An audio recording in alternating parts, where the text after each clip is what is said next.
3 सालों तक पीछे पड़ा रहा और कहता था कि मैं तुमसे रियल प्यार करता हूँ। यानी लड़का लड़की से कहता था कि वो उससे प्यार करता है और शादी भी उसी से करेगा। 3 सालों तक पीछे पड़ने के बाद में चौथे साल लड़की को लगा कि ये सच में प्यार करता है और उस लड़की ने उस लड़के का प्रपोजल एक्सेप्ट कर लिया। जब प्रपोजल एक्सेप्ट कर लिया तो 2013 में लड़की को एक दोस्त के रूम पर लेकर गया और वहाँ पर कहा कि अब शादी तो करने ही वाले हैं। इसी बहाने उसने पहली बार साल 2013 में बलात्कार की घटना को अंजाम दिया। साल 2015 से 2020 के बीच में कई बार उस लड़के ने बलात्कार की घटना को अंजाम दिया और यही कहता था कि शादी तो मैं तुमसे ही करूँगा। उसी बीच एक लड़की के बारे में उस लड़की को पता चला कि इसका अफेयर किसी दूसरी लड़की के साथ भी है।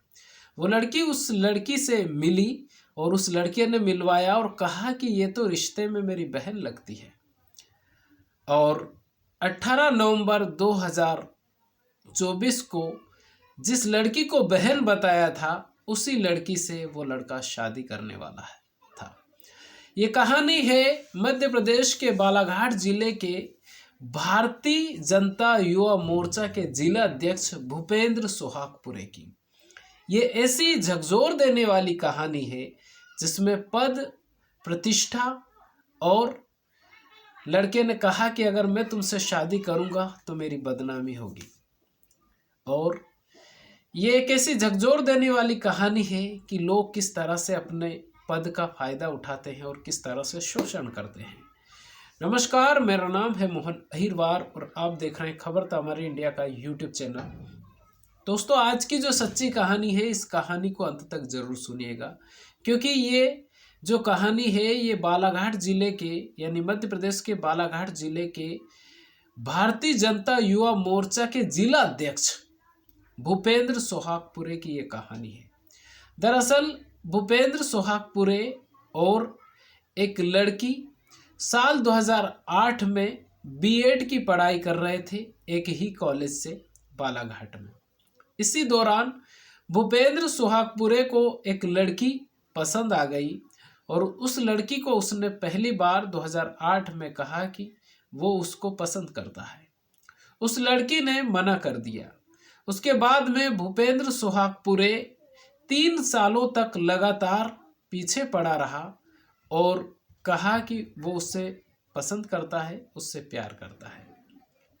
जब 3 सालों तक ये लगातार भूपेंद्र सोहागपुरे पीछे पड़ा रहा, उसके बाद में उसने कहा कि लड़की को लगा कि ये लड़का बिल्कुल सच में प्यार करेगा और प्यार कर रहा है।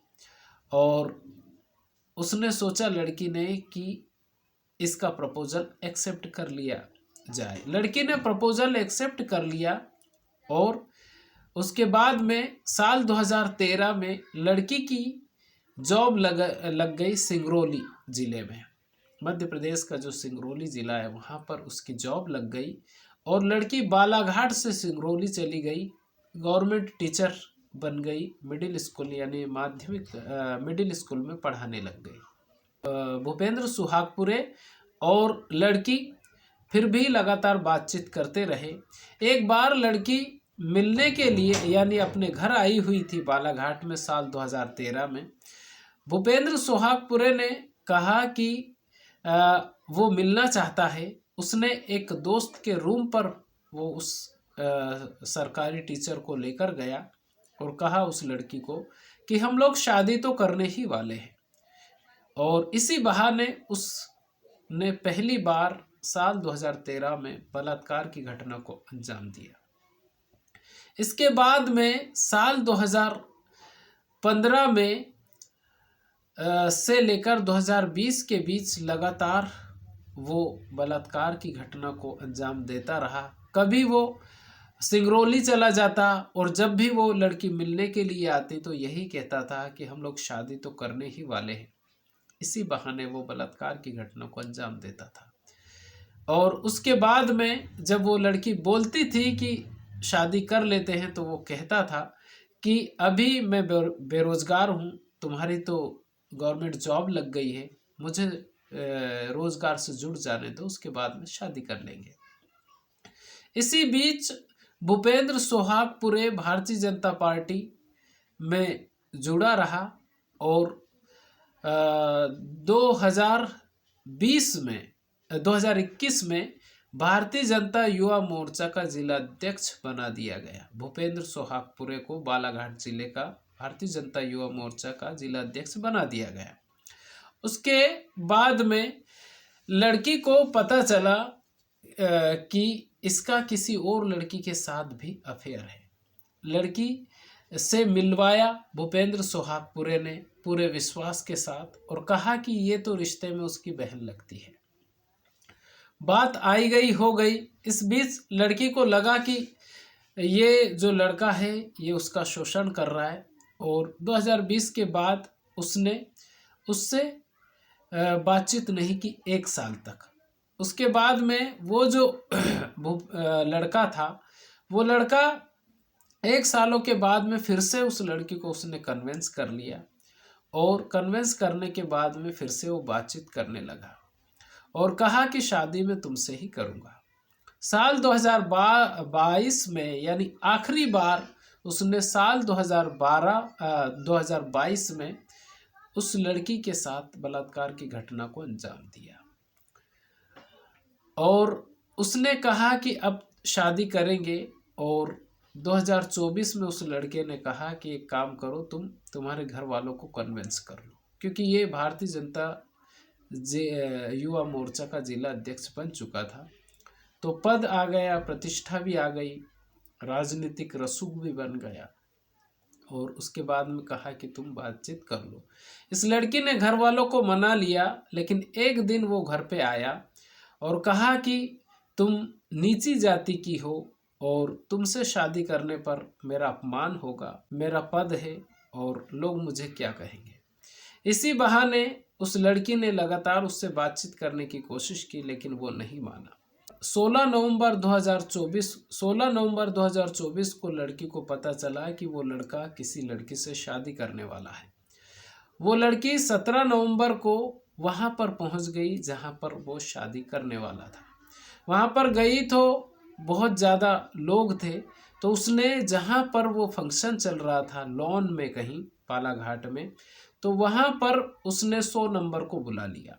100 नंबर बुलाने पर लड़की को पुलिस वाले लेकर गए। पता चला कि वहाँ पर जो लोग थे उन सबको पता चला कि इसका किसी और लड़की के साथ अफेयर भी है, तो फिर वो शादी होना बंद हो गई। उसके बाद में बताया ये भी जाता है कि लड़की की जो सुनवाई है वो काफ़ी देर के बाद हुई और फिर जब एफआईआर दर्ज हो गई तो उसके खिलाफ एट्रोसिटी का जो केस है वो लगाया गया। और बताया ये भी जाता है कि अभी तक उसका जो मेडिकल है वो हो गया है, लेकिन उसकी जांच अभी चल रही है, ऐसा पुलिस वालों का कहना है। अब एक लड़का जो 2008 में मिला, 2024 तक वो लड़का उस रिश्ते में रहा और उसके बाद में किसी दूसरी लड़की के साथ में वो शादी कर रहा है और ये कह रहा है कि मैं तुमसे शादी नहीं कर सकता क्योंकि तुम मेरे बराबरी की कास्ट की नहीं हो। आप ऐसा बोल सकते हैं क्योंकि वो निचली कास्ट की होगी।